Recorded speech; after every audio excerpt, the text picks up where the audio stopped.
लंबे बालों वाली लड़की। एक गांव में एक चुड़ैल रहती थी। वह बहुत बूढ़ी थी। चुड़ैल दिन में पानी के अंदर रहती है और रात को पानी से निकलकर आदमियों को खा जाती। इस तरह आदमियों को खाते खाते गांव के सभी लोग दहशत में रहने लगे। उस गांव के सरपंच की इकलौती लड़की थी सुनैना, और वो बहुत सुंदर थी। एक दिन चुड़ैल ने उस लड़की को देखा और खाने के विचार से उसके पास गई। कितनी प्यारी लड़की है, मैं इसे नहीं खा सकती। क्या आप मेरे साथ खेलोगी? तोतली आवाज में ऐसी आवाज सुनकर चुड़ैल का दिल सुनैना पर आ जाता है। चुड़ैल का मन उसे खाने को नहीं हुआ, तो उस लड़की को वह अपने साथ पानी के अंदर ले जाकर पालने लगी। दिन बीते, महीने बीते, साल बीते, वह धीरे धीरे बड़ी होने लगी। सुनैना के 12 हाथ लंबे बाल थे। एक दिन सुनैना नदी के किनारे बाल धो रही थी। बाल धोते समय उसका एक बाल टूट गया, तो सुनैना ने बाल को एक बोतल में बंद करके पानी में बहा दिया। वह बोतल पानी में बहते हुए किसी दूसरे गांव के किनारे पहुंचा। उस गांव का एक लड़का हर्ष शिकार के लिए निकला था। उसने नदी के किनारे बोतल को देखा। उसने बोतल खोल कर देखा और उसमें से बाल को बाहर निकाला। उसने देखा कि बाल 12 हाथ लंबा है। हर्ष बहुत जिद्दी था। वह बाल को लेकर घर में पहुंचा और अपने कमरे में जाकर दरवाजा बंद कर लिया। खाना भी नहीं खाया। कितना भी किसी ने पुकारा, लेकिन हर्ष ने दरवाजा नहीं खोला। तो आखिरकार एक लड़के करीम को बुलाया गया। करीम हर्ष का दोस्त था। तब हर्ष बोला, करीम, तुम वादा करो कि मैं जो कहूंगा मुझे लाकर दोगे, तभी मैं दरवाजा खोलूंगा। ठीक है, मैं वादा करता हूं, तुम दरवाजा तो खोलो। ये बाल जिस लड़की का है, मैं उसी से शादी करूंगा, नहीं तो पानी भी नहीं पीऊंगा।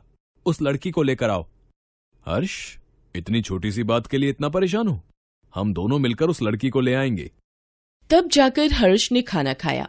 करीम ने हर्ष के पिताजी के पास जाकर सारी बातें बताईं और कहा, हमें कल तक एक नाव बना कर दीजिए, बढ़ई को अभी बुलाइए। हर्ष के पापा ने तुरंत पास के गांव में संदेशा देकर बढ़ई बुलवाए और एक दिन में जहाज बनकर तैयार हो गया। हर्ष और करीम उस नाव में बैठकर रवाना हुए। कुछ दूर जाने के बाद नाव उसी किनारे जा लगी जहां पर चुड़ैल रहती थी। शाम ढल चुकी थी। चुड़ैल भोजन की तलाश में निकल गई। वह लंबे बालों वाली लड़की मुंह धोने के लिए नदी किनारे आई और दोनों लड़कों को देखकर बोली, अरे तुम लोग यहाँ क्यों आए? अभी चुड़ैल आएगी तो तुम दोनों को खा जाएगी।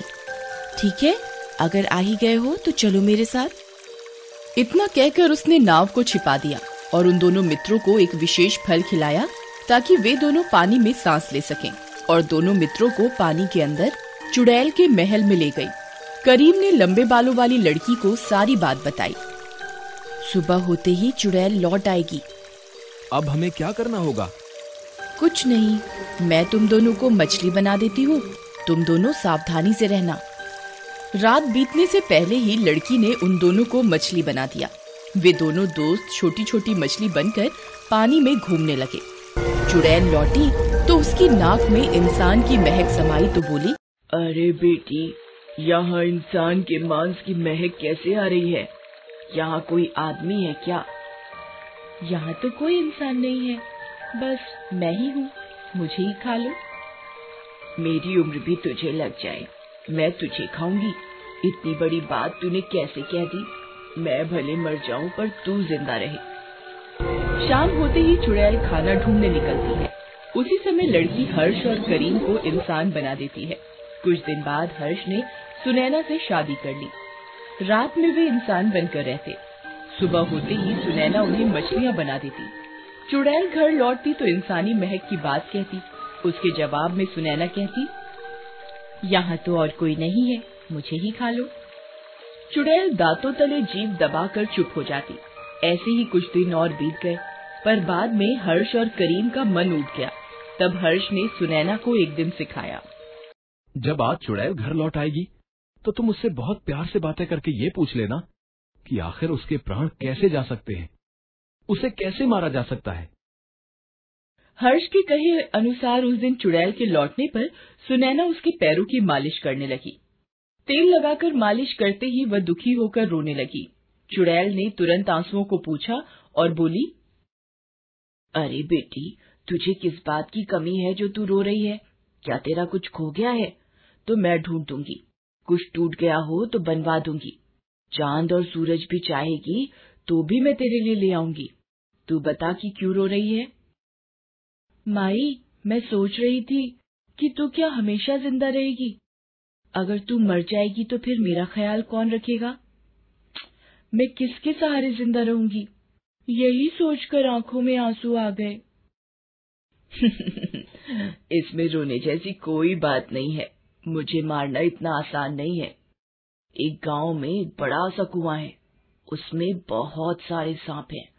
उन सांपों के बीच एक घड़ा है। उसके अंदर एक हथौड़ी है। उस हथौड़ी से अगर कोई आदमी मेरे सिर में मारेगा तभी मेरी मौत होगी, नहीं तो मुझे कोई नहीं मार सकता। तुम्हें चिंतित होने की कोई जरूरत नहीं है। हर्ष और करीम मछली बनकर चुड़ैल की सारी बातें सुन रहे थे।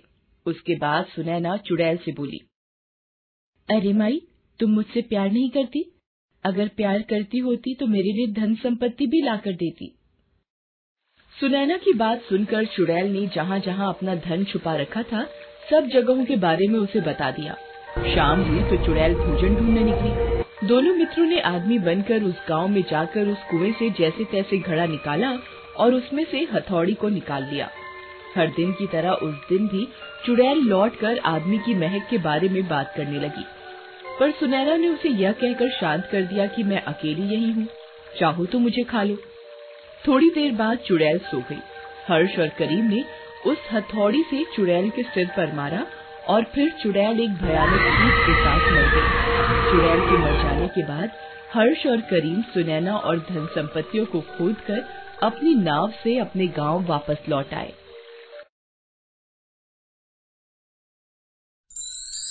Thanks for watching.